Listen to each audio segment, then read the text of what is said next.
dari penyebab hamba ini masuk neraka. Siapa contoh keburukan ini? Syaitan.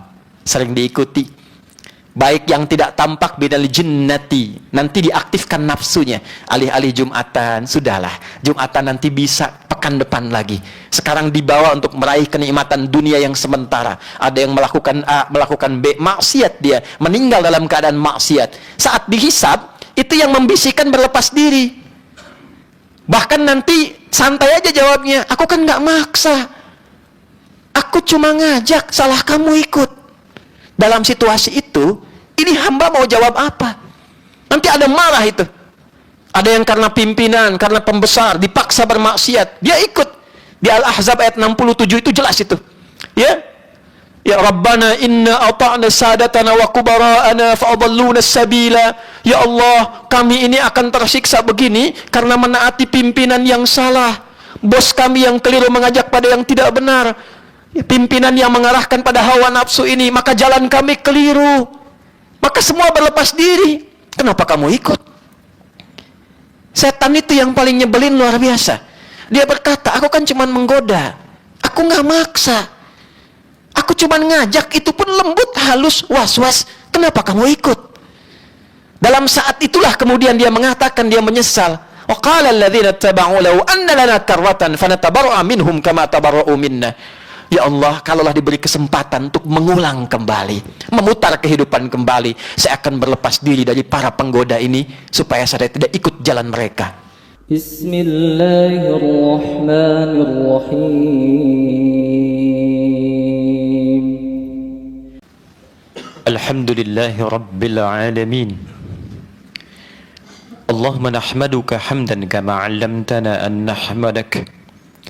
ونشكرك شكرا كما علمتنا أن نشكرك أنت المقدم وأنت المؤخر بيدك الخير إنك على كل شيء قدير نشهد أن لا إله إلا الله وحده لا شريك له ونشهد أن محمدا عبده ورسوله الذي لا نبي بعده اللهم فصل وسلم وبارك على هذا النبي الكريم الرسول الأمين نبينا وسيدنا محمد وعلى آله وصحبه أجمعين وذرياته وأمته إلى يوم الدين أما بعد فيا عباد الله أحباب الله وأحباب رسوله صلى الله عليه وسلم أوصي نفسي وإياكم بتقوى الله فقد فاز المتقون فلا تموتن إلا وأنتم مسلمون فقال تعالى مذكرا بذلك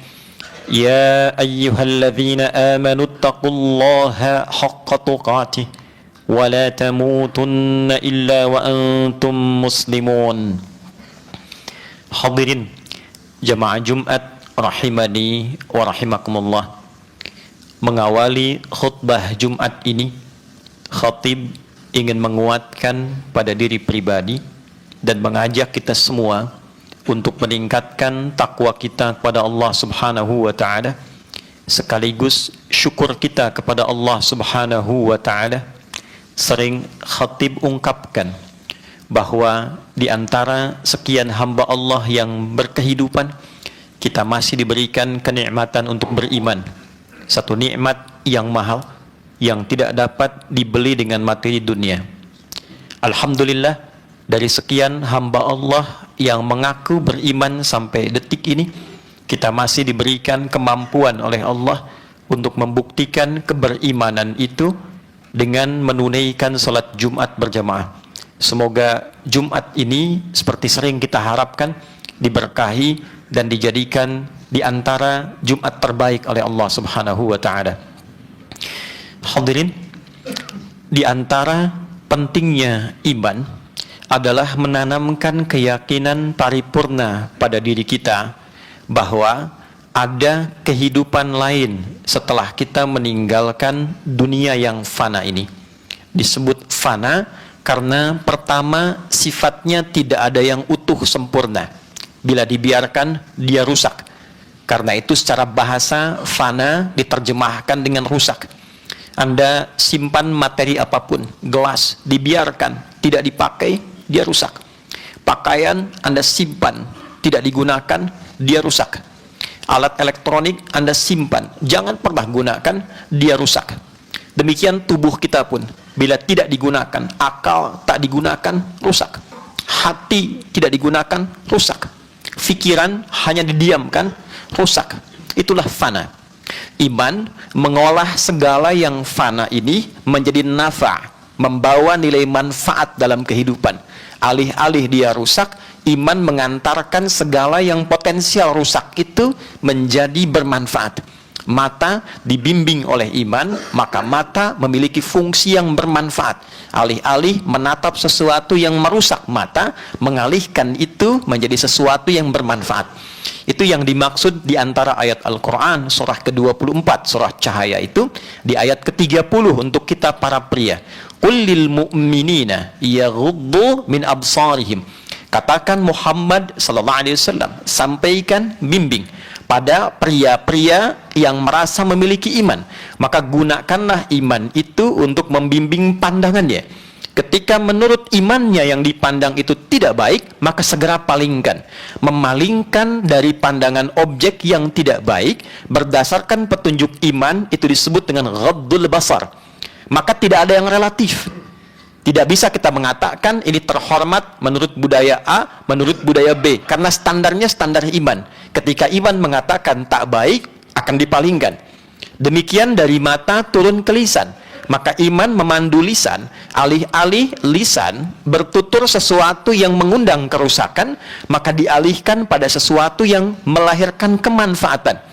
Misal di Al-Quran surah ke-49, dari ayat 11 misalnya, ya ayyuhalladzina amanu, imannya dulu, la yaskhar qaumin qaum, jangan gunakan lisanmu untuk saling mencela. Ayat 12-nya ditegaskan lagi setelah dibuka dengan kata iman, la yaghtab ba'dukum ba'da, jangan gunakan lisanmu untuk bergibah, membuat hoax, merendahkan orang lain.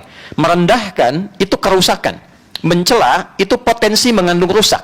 Maka dialihkan pada fungsi lisan yang baik supaya terjaga dan terhormat. Ditegaskanlah oleh Nabi di antara sabdanya, man kana yu'minu billahi wal yaumil akhir falyaqul khaira aw liyasmut. Maka siapapun, man itu konjungsi yang sekaligus menunjuk kepada satu objek, isim mausul dalam bahasa Arab disebutnya, dan dia menunjuk pada sifat personal tapi maknanya general. Bisa ke laki-laki, perempuan, tua, muda, dan segala sifatnya. Diterjemahkan siapapun yang masih meyakini dengan keimanannya bahwa dia yakin dengan Allah dan akan menemukan hisab akhirat, maka di antara kuncinya, jagalah lisannya dengan iman itu untuk bertutur yang baik. Tak mampu, dia diam. Jadi hadirin, dari mata sampai dengan ke ujung kaki, kalau kita riset ayat-ayat Al-Quran, maka kita akan temukan betapa iman itu memandu seluruh bagian tubuh kita agar digunakan pada seluruh asas yang bermanfaat. Dan itulah segala yang dikerjakan oleh iman, didorong oleh iman, menghasilkan perilaku yang bermanfaat karena imannya. Itulah yang disebut dengan soleh. Perbuatannya amal, sifat iman yang membimbing amal menjadi baik, itu soleh namanya. Maka kita satukan menjadi amal soleh, jamaknya solehat. Untuk itu kita sering temukan di dalam Al-Quran kata-kata iman bersanding dengan amal soleh, baik umum kalimatnya amal soleh atau detil perilakunya, detil pekerjaan amal solehnya. Quran surah 103, wal asr, aku bersumpah kata Allah dengan waktu dan kesempatan yang aku berikan pada hambaku untuk beraktivitas 24 jam dalam sehari, sepekan 7 hari. Demikian selanjutnya, innal insana, sungguh tanamkan pada hatimu yang paling dalam, manusia dengan segala aktivitas kesibukannya itu berpeluang lafi khusr, mendapatkan kerugian. Khasara itu kerugian yang diakibatkan karena kerusakan. Rusak menggunakan fungsi lisan, rugi. Begitu mencela, diaktifkan untuk menghina, melecehkan orang, maka kerugian akan berdampak. Jadi kerugian yang diakibatkan karena rusaknya fungsi satu hal, itu disebut dengan khasarah namanya. Illalladzina amanu, kecuali alladzina, disebutkan 1080 kali dalam Al-Quran, menunjuk sifat komunal dalam bentuk jamak tanpa sekat. Kecuali orang-orang yang amanu, dia mengaktifkan fungsi imannya. Dia beriman, yang dengan iman itu wa amilus shalihat, dia gunakan imannya untuk memandu seluruh bagian yang terkait dengan dirinya, tubuhnya, pakaiannya, perangkat hidupnya, apapun itu dia bimbing menggunakan imannya. Bagaimana pakaian ini dikenakan dengan iman? Tentu ada aturannya. Apa yang harus digunakan? Seperti apa sifatnya? Bagaimana makan menggunakan iman? Apa yang harus dimakan? Apa yang tidak boleh dimakan? Demikian seterusnya, dari yang terkecil sampai yang paling kompleks. Wa amilus salihat, perbuatan yang didorong dengan sifat iman itu maka melahirkan kebaikan yang dibenarkan oleh iman, itulah saleh. Wa amilus salihat. Maka dilatihlah kita untuk melahirkan perilaku tadi, karakter iman namanya. Jadi ada karakter yang didukung oleh sifat takwa, melahirkan karakter moral, lahir kepemikiran disebut dengan karakter intelektual, melahirkan perilaku disebut dengan karakter kinerja. Nah, karakter iman ini mengaktifkan karakter moral untuk membimbing sifat intelektual sehingga melahirkan karakter kinerja yang saleh, kinerja lisan yang saleh, kinerja telinga yang saleh, kinerja kaki yang saleh. Itulah amilus salihat. Maka dilatihlah dengan apa yang disebut dengan ibadah. Salat melatih seluruh bagian fungsi tubuh itu agar soleh. Karena itu kalimat iman pertama kali dalam Al-Quran disandingkan dengan salat. Alladzina yu'minuna bil ghaibi, iman wa yuqimuna shalah. Iman dilatih dengan salat. Apa fungsinya? Ditafsir di Quran surah Al-Ankabut, surah 29 ayat ke-45. Innas salata tanha 'anil fahsya wal munkar. Salat yang dikerjakan dengan benar itu dia mengalihkan, dia mencegah, dia menghindarkan dari segala macam bentuk kerusakan, baik itu fahsya, perbuatan keji yang didorong oleh nafsu syahwat, zina, maaf kata-kata kotor, jorok, ya, termasuk di dalamnya LGBT misalnya, homoseksual, porno aksi, pornografi, itu fahsya. Mungkar, keburukan yang diingkari oleh hati kita, sumbernya nafsu perut dan akal. Korupsi, mencuri, menyogok, menipu, membunuh, merampok, berselisih, dan turunan-turunannya, itu mungkar. Nah, sholat itu latihan menguatkan iman, yang dengan itu tercegahlah dari perbuatan-perbuatan yang rusak. Demikian puasa dibuka dengan kata iman. Ya ayyuhalladzina amanu kutiba alaikumussyam. Demikian turunan yang lainnya. Pada akhirnya, puncak dari iman itu adalah memberikan keyakinan paripurna. Mengapa kita mesti salat? Mengapa kita puasa? Mengapa kita menjadi baik dan meninggalkan legasi kebaikan di muka bumi ini? Karena pada hakikatnya dunia bukan tempat tinggal, tapi dunia tempat meninggal. Inilah tempat yang berfungsi mengaktifasi iman kita dan meninggalkan legasi amal soleh, sehingga tugas itulah yang kita pertanggungjawabkan saat pulang kepada Allah. Ini tugas utama kita, hanya mengumpulkan amal soleh, aktivasi iman, kemudian lengkapi itu dengan amal soleh apapun bentuknya. Amal soleh ritual, ada salat, ada bacaan Al-Quran, ada zakat, ada zikir. Amal soleh dalam muamalah sosial, Anda bekerja, bisa di kantor dengan apapun profesinya. Anda menjadi pebisnis, pengusaha, pedagang, di birokrasi, di diplomasi, silahkan. Tapi pastikan semua itu berupa amal soleh. Kenapa? Karena nilai amal soleh itulah yang hakikatnya menjadi bekal kita saat pulang. Yang kita kerjakan saat ini dengan perangkatnya dan instrumen seluruhnya, itu tinggal di dunia. Itulah sebabnya kenapa diumumkan dengan kencang, telah meninggalkan dunia. Dan semua perangkat duniawi itu ditinggalkan. Pakaian ini kita akan lepas. Alat-alat yang menjadi ID kita, yang kita gunakan, handphone, apakah itu kendaraan, apakah itu roda 2, 4, dan sebagainya, apakah kacamata, jam tangan, dan sebagainya, itu sifat duniawi, hilang, kita tinggalkan. Yang dibawa pulang itu apa? Nilai imannya, amal solehnya. Dan itu yang menguatkan kita bahwa satu saat kita pulang, wabil akhirati hum yuqinun. Akumulasi iman yang dilatih dengan amal soleh, puncaknya melahirkan keyakinan paripurna. Yakin itu bahasa Arab, ya, satu kesempurnaan iman yang tertanam pada jiwa itu disebut yakin. Yakin itu dasarnya iman. Berbahagialah kalau ada orang yang mengatakan yakinlah, artinya sudah punya dasar iman. Iman itu ketika tertancap pada jiwa memberikan satu akumulasi keyakinan paripurna yang disebut dengan yakin, wabil akhirati hum yuqinun. Kenapa mereka mesti beriman? Kenapa mesti sholat? Kenapa infak? Kenapa menggali Quran? Karena yakin pasti pulang. Dan dengan keyakinan itulah kita pula Jumatan. Bukankah Jumat dibuka dengan kalimat iman? Dengan nama surahnya Al-Jumu'ah. Di ayat ke-9 itu. Ya ayyuhalladzina amanu idza nudiya lis-salati min yaumil jumu'ati fas'au ila dzikrillah wa dzarul bai'. Hai orang-orang yang beriman, karena punya iman. Jika disuruh untuk menunaikan sholat Jumat, bergegaslah engkau, tapi bersiap-siap dulu. Ada sa'a, hati-hati di sini, ada sara'a. Sara'a itu bergegas tanpa perlu persiapan. Anda ingin taubat menggunakan sara'a. Wasari'u ila maghfiratin min rabbikum. Ali Imran ayat 133. Bergegaslah Anda untuk istighfar, taubat, koreksi diri. Sara'a yusari'u, saling mengingatkan, ada tafa'ul di situ yang mufa'alah. Saling ingatkan untuk taubat. Kalau ingin taubat, tak usah banyak persiapan. Dosa siang jangan taubat ditunggu malam. Boleh jadi sore meninggal. Ketika keliru istighfar, datang minta ampun. Tapi untuk Jumatan menggunakan sa'a, fas'au, sa'a yas'a, bergegas dengan persiapan. Tahu jadwal Jumat 11.57, setengah 12 siap-siap.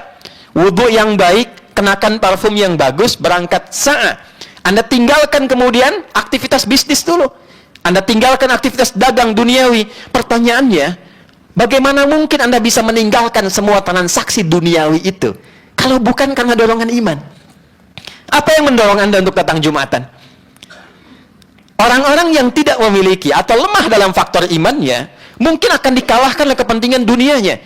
Harian ada proyek, nilainya sekian ratus M, sekian triliun. Apa yang menjadikan Anda bisa menyimpan itu dan dilakukan pasca Jumat? Kuncinya, ya ayyuhalladzina amanu. Fitrahnya bekerja, kita akan pulang. Kita akan pulang. Maka Allah ingatkan melalui Jumat ini, ila zikrillah, coba ingat-ingat.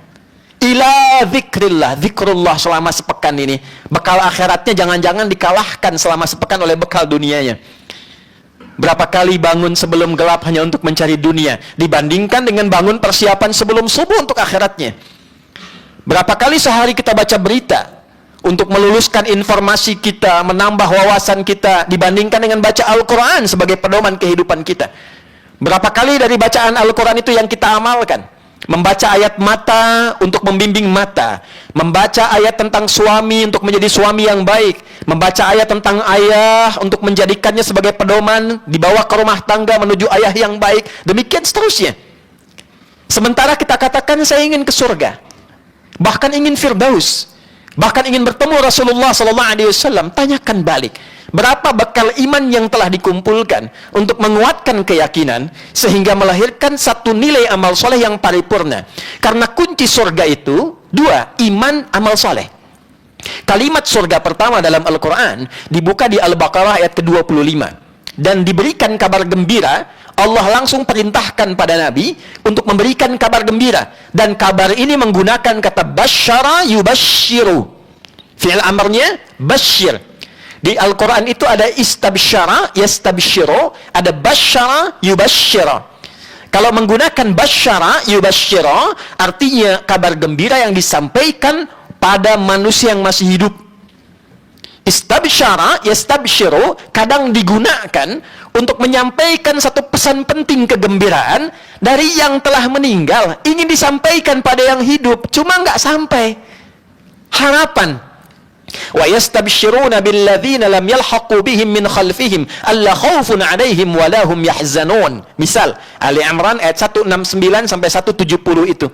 Ada orang yang hidupnya didedikasikan untuk berjihad fi sabilillah dalam konteks kehidupan yang luas. Makannya karena Allah, kerjanya karena Allah, merawat rumah tangga karena Allah.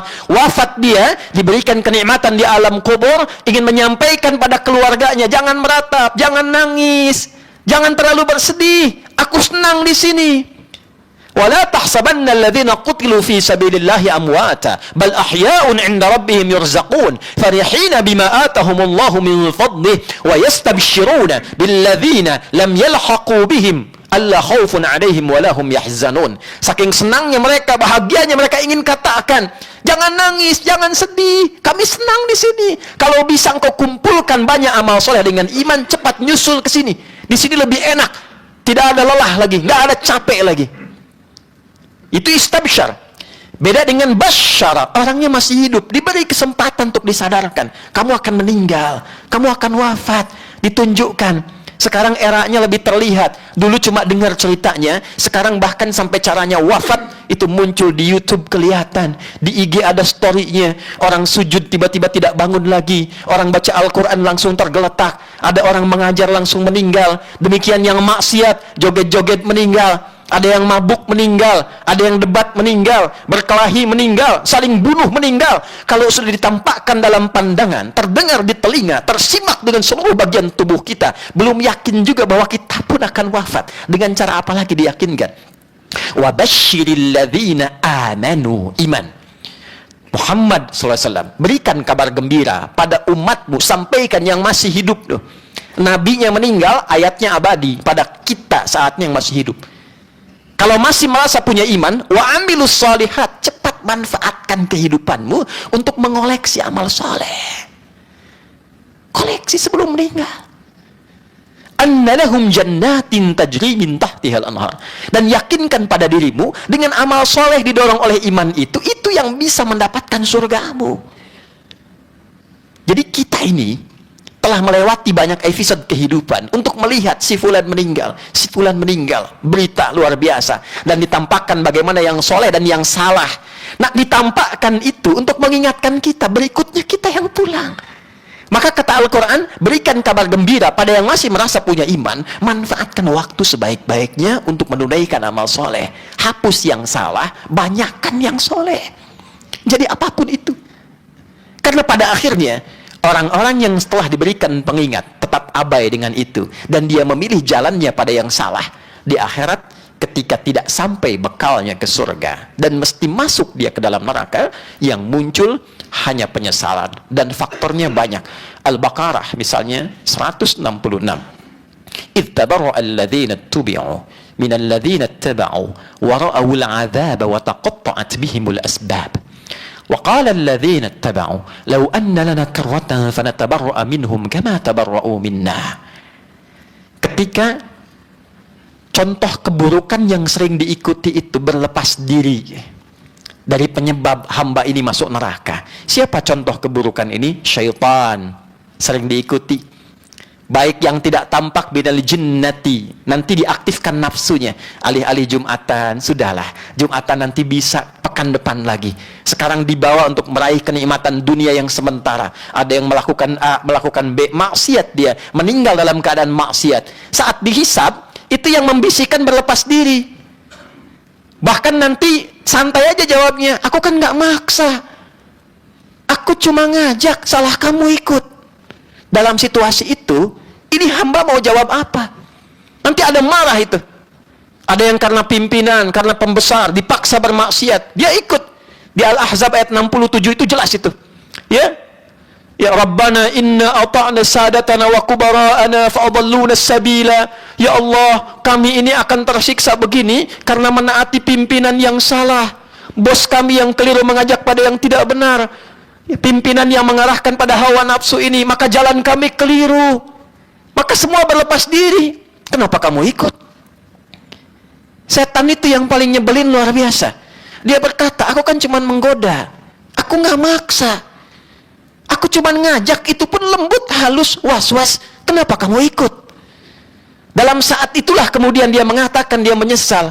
Wa qala alladhina ittaba'u law anna lana karratan fanatabarra'a minhum kama tabarra'u minna.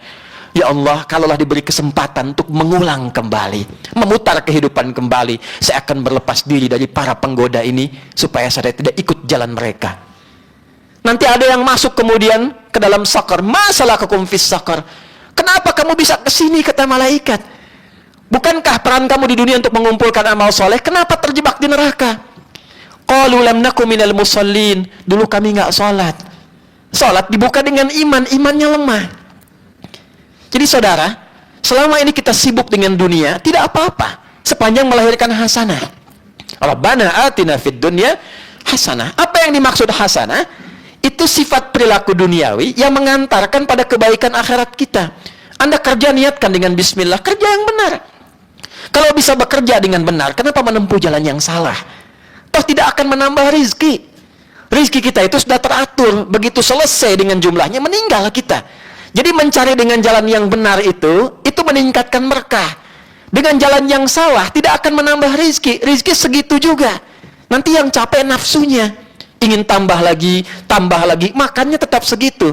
Anda kumpulkan 1 triliun, 200 triliun, 1000 triliun, rizki Anda cuma 100 miliar, dimakan 100 miliar, meninggal Anda. Selebihnya nafsu.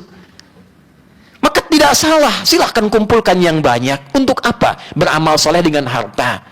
Bagaimana cara menempatkannya? Anda belajar. Jangan hanya jadi pebisnis yang sukses mengelola dunia, akhiratnya bagaimana? Belajar tentang zakat, belajar tentang infak. Bukan hanya mengeluarkan uang, itu diajarkan kemana ditempatkan, kenapa ditempatkan di situ, apa hasilnya. Sebegitu rincinya, saudara. Sebegitu rincinya. Kenapa ada zakat? Ini alasan logisnya. Ini investasi akhiratnya. Kenapa ada infak? Infak kemana saja? Ini bukan perkara ada kotak lewat, Anda isi, bukan. Ada infak untuk keluarga, namanya nafkah. Dari kata infak. Bagaimana infak pada istri, pada anak? Lalu mengelola itu bagaimana? Mendapatkannya seperti apa?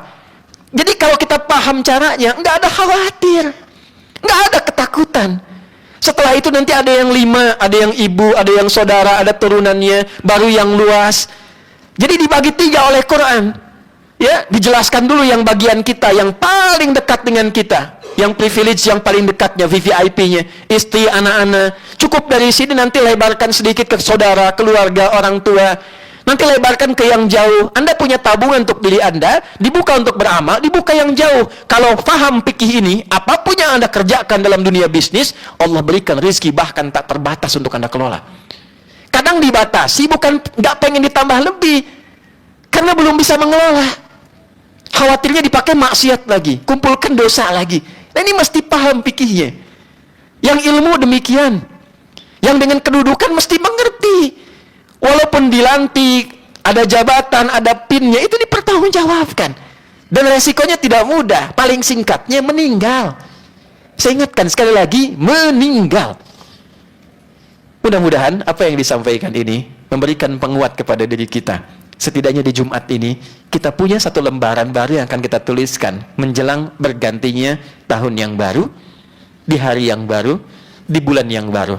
Pekan depan akan menjadi Jumat terakhir di tahun 1446 Hijrah.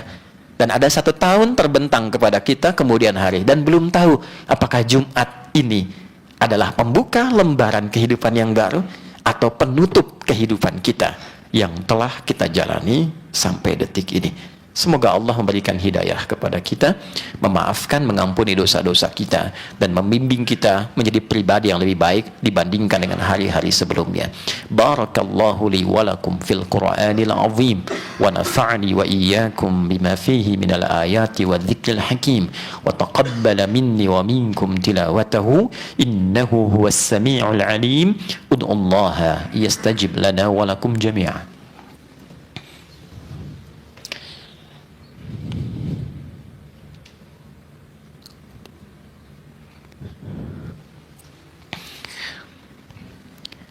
Alhamdulillah, wassalatu wassalamu ala rasulillah, nabiyyina wa sayyidina Muhammad ibn Abdillah, wa ala alihi wa sahbihi ajma'in wa man walah. Nashhadu an la ilaha illallah wahdahu la sharika lah, wa nashhadu anna Muhammadan abduhu wa rasuluhu alladhi la nabiyya ba'dah. Allahumma salli wa sallim wa barik ala hadha an-nabiyyil karim, الرسول الأمين, نبينا وسيدنا محمد وعلى آله وصحبه أجمعين وذرياته وأمته إلى يوم الدين. عباد الله، إن الله وملائكته يصلون على النبي، يا أيها الذين آمنوا صلوا عليه وسلموا تسليما. اللهم صل وسلم وبارك على هذا النبي الكريم الرسول الأمين، نبينا وحبيبنا محمد وعلى آله وصحبه أجمعين وذرياته وأمته إلى يوم الدين. اللهم اغفر للمسلمين والمسلمات والمؤمنين والمؤمنات الأحياء منا والأموات، إنك سميع قريب مجيب الدعوات ويا قاضي الحاجات. اللهم إنا نسألك خير ما سألك رسولك المصطفى نبينا محمد صلى الله عليه وسلم، wa na'udzubika min kulli masta'adza bika anhu rasuluka al-mustafa nabiyyuna Muhammad sallallahu alaihi wasallam. Ya Allah, kami memohon kepadamu segenap kebaikan yang pernah dimohonkan oleh Rasulmu yang terbaik, Nabi kami Nabi Muhammad sallallahu alaihi wasallam, dan kami berlindung kepadamu dengan segenap macam perlindungan dari berbagai macam keburukan yang pernah diperlindungkan kepadamu oleh nabimu yang terbaik Rasulullah Muhammad sallallahu alaihi wasallam. La tada' lana fi maqamina hadha wa fi kulli maqamin dhanban illa ghafarta. Ya Allah, kami mohon, jika pun ada pendosa datang di Jumat ini, jangan biarkan ia meninggalkan Jumat ini kecuali Engkau telah ampuni seluruh dosa-dosanya. Wala hamman illa farajtah. Jika ada yang tengah merasakan kegelisahan, mohon tenangkan hatinya. Wala dainan illa qadaitah. Jika ada yang datang dengan lilitan utang piutang, ya Allah, lapangkan hatinya, luaskan rezekinya, limpahkan kebaikan untuk melunasi utang-utangnya. Wala asiran illa yassartah. Jika ada yang datang membawa kesulitan, ya Allah, lapangkan dan hilangkan seluruh kesulitannya. Wala maridan illa syafaitah. Jika ada yang sakit, siapapun atau kerabatnya, keluarganya, dengan keikhlasan amalannya, angkat dan sembuhkan seluruh penyakitnya. Allahumma ya arhamar rahimin, tubna ilaika taubatan nasuha. Allahumma hdi kullal asat liyatubu ilaika qabla al-wafat. Ya Allah, kami mohon bimbing kami di Jumat ini, setidaknya kami jamaah ini ya Allah, untuk mampu bertobat kepadamu. Berikan kami kemampuan bertobat sebelum kami wafat ya Allah. Sentuh para pelaku maksiat, sentuh pada kedalaman hatinya ya Allah, sadarkan ia akan wafat. Berikan kesempatan untuk bertobat. Allahumma ya arhamar rahimin, ati anfusana taqwaha wa zakkiha anta khairu man zakkaha anta waliha wa maulaha. Ya Allah, bimbing hati dan jiwa kami, Engkau yang menguasainya. Hadirkan sifat takwa dalam jiwa kami, jauhkan dari pengaruh nafsu ya Allah yang menjerumuskan kami pada kerusakan. Allahumma zid lana imanan wa quwwatan lil amali salih qabla wafatina waj'al wafatana husnal khatimah. Ya Allah, berikan kami kemampuan meningkatkan iman dari Jumat ini dan menggunakan iman itu untuk mengumpulkan amal saleh yang mengantarkan kami pada cara wafat yang baik, husnul khatimah. Allahumma ansur ikhwatana fi Palestin wa fi kulli makanil mubtalin. Ya Allah, mohon berikan pertolongan terbaik pada saudara-saudari kami di Palestina, di berbagai tempat di mana saat orang-orang Islam terluka. Ya Allah, berikan pertolongan dan berikan kami kemampuan ya Allah untuk menghadirkan ukhuwah Islamiyah sebaik yang bisa kami lakukan. Allahumma khfad biladana Indonesia waj'alha baldatan thayyibatan wa anta tardaha. Ya Allah, mohon jaga negeri kami Indonesia, satukan, jadikan negeri yang makmur yang Engkau ridai. Berikan hidayah bimbingan pada para pemimpinnya di semua level agar mereka bersikap adil yang meringankan hisab mereka di akhirat. Wahfad ulama'ana waj'alhum mukhlashina lakad-din. Dan mohon jaga para ulama kami, berikan hidayah agar mencerahkan, menyatukan umat, menjauhkan dari perpecahan, mengenalkan umat kepadamu ya Allah dalam kebaikan. Rabbana atina fid dunya hasanah wa fil akhirati hasanah wa qina adzabannar. Wa sallallahu ala sayyidina Muhammad wa ala alihi wa sahbihi ajma'in. Wa akhiru da'wana subhanakallahumma rabbana wa bihamdika nashhadu an la ilaha illa anta nastaghfiruka wa natubu ilaik. Walhamdulillahi rabbil alamin. Ibadallah, innallaha ya'muru bil 'adli wal ihsan wa ita'i dzil qurba wa yanha 'anil fahsya'i wal munkari wal baghi ya'idzukum la'allakum tadhakkarun wa la dzikrullahi akbar wallahu ya'lamu ma tasna'un. Aqimus shalah yarhamukumullah.